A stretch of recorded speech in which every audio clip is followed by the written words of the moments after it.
पूर्वांचल में आस्था का केंद्र मार्कंडे महादेव।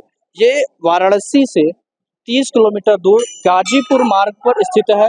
काशी विश्वनाथ के बाद वाराणसी में एक प्रमुख मंदिर मार्कंडे महादेव है, जहां सावन और पर लगातार आप देख सकते हैं रोजाना मेला और शिव भक्तों का जो है भीड़ उमड़ती है। शिव भक्त यहाँ पे जलाभिषेक देवाधिदेव के करने के लिए आते हैं। ये वो मंदिर है जो काफी इतिहास को समेटे हुए, यहाँ धार्मिक महत्ता अपने अलग ही यहाँ की कई कहानियां हैं जिनके बारे में हम आपको विस्तार से बताएंगे। साथ ही महादेव की जो है सीधी तस्वीर दिखाएंगे, देवाधिदेव की सीधी तस्वीर दिखाएंगे, मार्कंडे जी की सीधी तस्वीर दिखाएंगे और उनके कहानियों के बारे में हम आपको बताएंगे। वहाँ के जो पुजारी हैं उनसे हम बातचीत करते हैं, क्या मंदिर की महत्ता है। यहाँ पूर्वांचल के अलग अलग जिलों से जो श्रद्धालु आते हैं, शिव भक्त आते हैं, सावन के महीने में शिवरात्रि पर दोनों पर्वों पर भारी भीड़ होती, साथ ही जो है यहाँ मेला लगता है पूरे समय। हम पंडित जी से बातचीत करते हैं। सबसे पहले पंडित जी तो अपना परिचय दीजिए। हमारा नाम पुजारी पंकज गिरी है। यहाँ मार्कंडे जी का ये मेन स्थान है। मार्कंडे जी नैमिषारण्य से चल के यहाँ आए, जहाँ पे वेद व्यास जी ने पुराण का रचना किया है। मनु शतरूपा का वहीं प्रादुर्भाव हुआ। श्री सत्यनारायण भगवान की कथा नैमिषारण्य में ही हुई है। वहाँ से मार्कंडे जी का प्रादुर्भाव हुआ है। उनके पिता के द्वारा उनको लोग बाग पास पड़ोस ऋषि महर्षि प्रताड़ना देते थे, बिना पुत्रो गति नास्ति, कि पुत्र नहीं होगा आपका सब मोक्ष नहीं होगा, आप गृहस्थ जीवन के योगी है। तो इनको बात लगी, इन्होंने ब्रह्मा का आराधना किया। ब्रह्मा का आराधना किए तो ब्रह्मा प्रकट हुए, पुत्र के लिए कहे। कुंडली भूत भविष्य वर्तमान सब कुछ बताती है।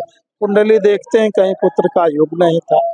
तो भगवान विष्णु के शरण में जाते हैं, कहते हैं प्रभु पुत्र चाहिए। कहें तो पालन करता है, सृष्टि करता तो ब्रह्मा है, वो नहीं दिए तो हम कहाँ से देंगे। कहें प्रभु आपके पास उपाय होगी कोई। कहें भाभी मेट सकें त्रिपुरारी, ब्रह्मा विष्णु का लिखा हुआ भगवान शिव मिटा सकते हैं और किसी के बस का नहीं। क्या करना होगा? घोर तपस्या। मृकंड जी तपस्या किए, भगवान की कृपा हुई, भगवान प्रकट हुए, पुत्र मांगे। कहें कि क्या चाहिए? कहे पुत्र चाहिए, सर्वज्ञ दीर्घायु। याचक जाता है, रोटी कपड़ा या मकान मांगता, कोई एक का चयन करता है। भगवान कहते हैं इसमें से कोई एक का चयन करो। मृकंड जी कहते हैं भेद क्या है इसमें? कहे सर्वज्ञ की आयु सिर्फ 12 वर्ष, दीर्घायु की आयु बहुत लंबी आयु, लेकिन राक्षसों वाले स्वभाव का होगा। मृकंड जी कहे हमें यही सर्वज्ञ चाहिए, क्यों न 12 वर्ष का हो। मार्कंडे जी का प्रादुर्भाव होता है। पंच भौतिक खूण संस्कार है। दीक्षा होता है, शिक्षा के लिए गुरुकुल जाते हैं। दीक्षा के बाद गुरुकुल से संध्या काल में जब घर आते, माँ देखती उनकी तो अपार चिंतन करती है। एक आंख से गंगा, एक आंख से यमुना। बालक समीप आता है, माँ से प्रश्न करता है क्या कारण है माँ आज चिंतित हो? वो भी अघोर, जिसका कोई और छोर नहीं है। बताओ, नहीं बताओगे अन्न जल नहीं ग्रहण करेंगे। माँ बताती है बेटा तुम्हारी आयु सिर्फ 12 वर्ष, 7 वर्ष व्यतीत हो गया, 8वां चल रहा है, कुछ ही दिन बाद यमराज की गोद में चले जाओगे। माता पिता के लिए इससे बड़ा कोई कष्ट नहीं है। तो मार्कंडे जी कहते आपने तपस्या किया, हमको प्राप्त किया, हम तपस्या करके उम्र को बढ़ा सकते हैं? कहें संभव है। कहीं आदेश करिए। आदेश माता पिता कर देते। आते माँ विंध्यवासिनी क्षेत्र में संध्या वंदन करते, माँ प्रकट होती, कहती बेटा क्या पाना चाहते हैं? मृत्यु पे विजय, यहाँ चमत्कार और सिद्धि मिलता है, यहाँ से चले जाओ। चले जाते हैं आनंद वन में। आते हैं आनंद वन में, बाबा विश्वनाथ वहाँ संध्या वंदन करते हैं, बाबा विश्वनाथ प्रकट होते, कहते क्या पाना चाहते हो बेटा? कहें मृत्यु पे विजय। कहें यहाँ मृत्यु होती है, लोग मोक्ष के लिए आते हैं। तो कहें प्रभु होगा कहाँ? कहें यहाँ से कुछ दूर जाने के बाद आदि गंगा मिलेगी और घोर जंगल होगा, वहां जाकर के मिट्टी का पार्थिव लिंग बना करके पूजन करोगे, तुम्हारा कार्य सिद्ध हो जाएगा। मार्कंडे जी यहाँ आते, मिट्टी का पार्थिव लिंग बनाते हैं और पूजन शुरू कर देते हैं। समय पूर्ण होता है, ब्रह्मा विष्णु का आदेश होता है यमराज को। यमराज अपने दूतों को आदेश करता है, दूत आते हैं तो डर जाते हैं, शरीर जैसे अग्नि जैसा तेज वापस जाते हैं। यमराज से कहते हैं, यमराज भी घबरा जाता है कि 12 वर्ष का बालक और इतना तेज, चलो हम भी देखते हैं कैसा अद्भुत बालक है। आता है, दूर से ही ब्रह्मपाश फेंकता है, गले में पड़ता है, बालक का ध्यान टूट जाता है, ब्राह्मण का बालक ब्रह्म फांस गले में पड़ता है, तो वह फिर देखता है भयानक स्वरूप, डर जाता है बालक, माँ को पकड़कर आलिंगन हो जाता है। पद्म पुराण में श्लोक है, रत्न सानुसरासनम रचताद संजन केतनम सिंजने कृत पन्नगेश्वरम अच्युतानल सायकम क्षिप्र दद्र पुरत्रयम त्रिदशालय रवि बंदितम चंद्रशेखर माश्रय मम किम करिष्यते वयुमा। भगवान चंद्रशेखर के आश्रित हूँ, वह यमराज मेरा क्या बिगाड़ेगा। चंद्रशेखर चंद्रशेखर चंद्रशेखर त्राहिमाम, चंद्रशेखर चंद्रशेखर चंद्रशेखर रक्ष माम। भगवान चंद्रशेखर हमारी रक्षा करिए, मैं आपकी शरण में हूँ। यमराज जो है घबरा जाता है कि यह साधारण बालक नहीं है, ये तो देवादिदेव महादेव का स्वरूप है, अवतार है। तो वह ध्यान लगा करके श्लोक को सुनता है। श्लोक समाप्त होता है, उसको याद आता है प्राण हरण करना, ब्रह्म फांस खींचना चाहता है। भगवान भोलेनाथ चतुर्भुज रूप में प्रकट होते हैं, रुद्र रूप में।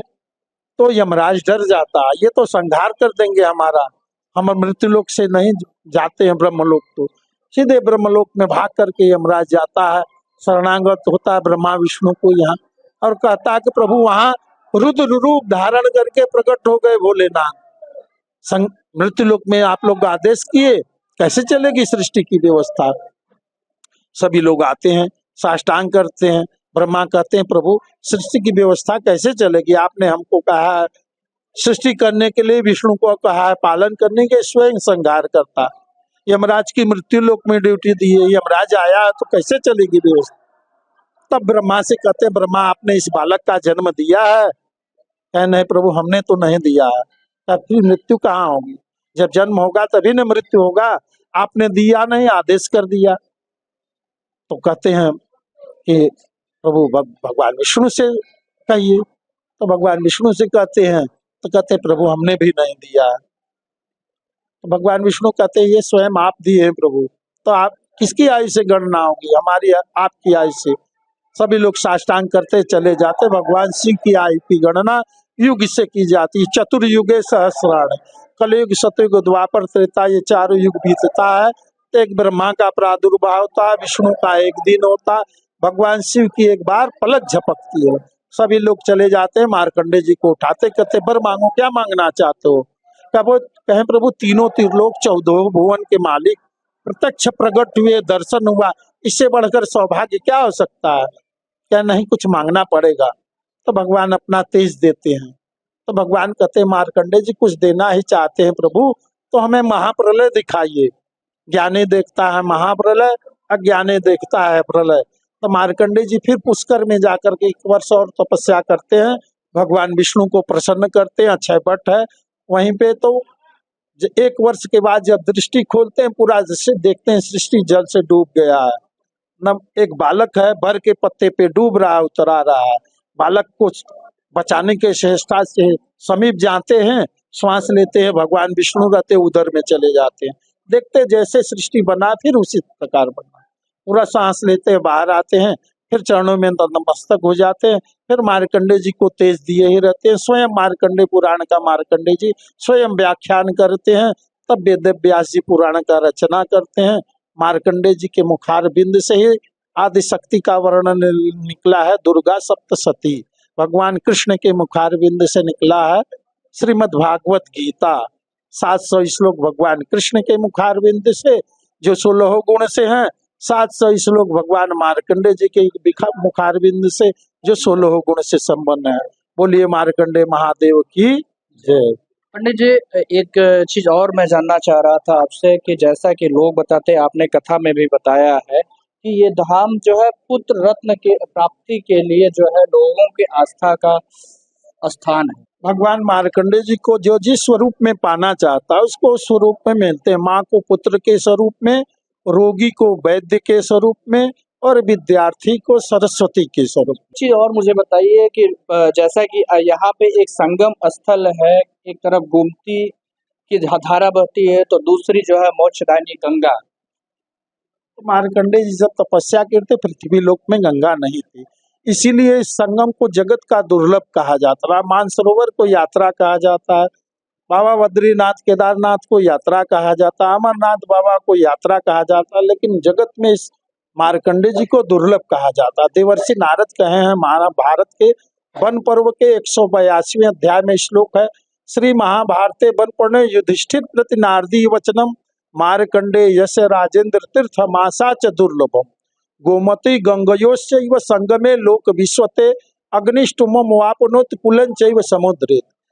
पांडव लोग को वनवास हुआ, जीवन यापन कैसे करेंगे, तो सोचने लगे, चिंतन करने लगे, देवर्षि नारद का ध्यान किए, देवर्षि नारद प्रकट हुए तो बताए, कहे तो वो भी चिंतित हो गए कि अपने पुण्य से कहाँ से प्राप्त करेंगे, अपने दिव्य दृष्टि से देखते हैं तो यही सबसे उचित स्थान लगता है। तब जो है युधिष्ठिर के प्रति यही श्लोक कहे हैं कि हे युधिष्ठिर, मार्कंडेय ऐसा तीर्थ प्राप्त होना दुर्लभ है। क्यों दुर्लभ है?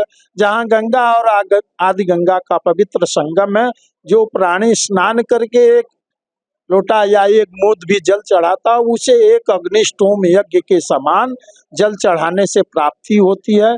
कुलन चैव समुद्र, जिसके कुल में प्रेत योनि में आत्माएं हैं, भगवान विष्णु के शरण में नहीं गए, उनका भी मोक्ष हो जाता है। बोलिए मार्कंडे महादेव की जय। जैसा कि आपको हम सीधी तस्वीर दिखा रहे हैं, जो मार्कंडे जी महादेव हैं, यहाँ पे आप देख सकते हैं सीधी तस्वीर, ये वो मार्कंडे जी हैं जिनकी इतिहास के बारे में अभी हम आपको बताएंगे। जहाँ ये आस्था का केंद्र है, पूर्वांचल में दूर दूर से लोग आते हैं। पंडित जी ऐसे हम कहेंगे, वो बताएं कि पंडित जी ये महादेव ये महादेव है, इसके अलावा वो मार्कंडे जी, वो मार्कंडे जी हैं जो ऋषि तप किए थे, और ये भगवान शंकर जो स्वयंभू है, ये स्वयं निकले हैं धरती से। अगर आप ये वीडियो YouTube पर देख रहे हैं तो हमारे चैनल को सब्सक्राइब कर बेल आइकन दबाएं, और Facebook पर देख रहे हैं तो हमारे पेज को लाइक करें।